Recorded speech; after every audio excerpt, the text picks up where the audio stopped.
Hitler পুরো পৃথিবী জয়ের দরজায় দাঁড়িয়েছিল, কিন্তু একটা ফোন কল সব শেষ করে দেয়। 1941 সাল, ইউরোপের প্রায় সব দেশ নাজিদের দখলে।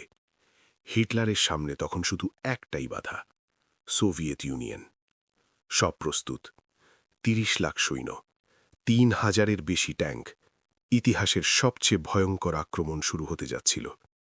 আর ঠিক তখনই ইটালির নেতা মুসোলিনি ফোন করল। গ্রিসে হেরে গেছে, সাহায্য চাই। হিটলার সিদ্ধান্ত নিল, আগে গ্রিস।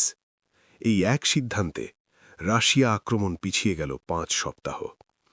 শুনতে ছোট ভুল, কিন্তু ওই 5 সপ্তাহেই এসে গেল রাশিয়ার মৃত্যুর শীত।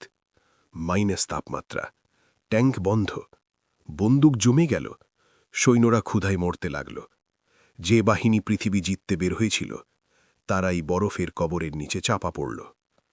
ইতিহাস বলে হিটলার ঠান্ডায় হেরেছিল, কিন্তু সত্য হল সে হেরেছিল নিজের অহংকারে।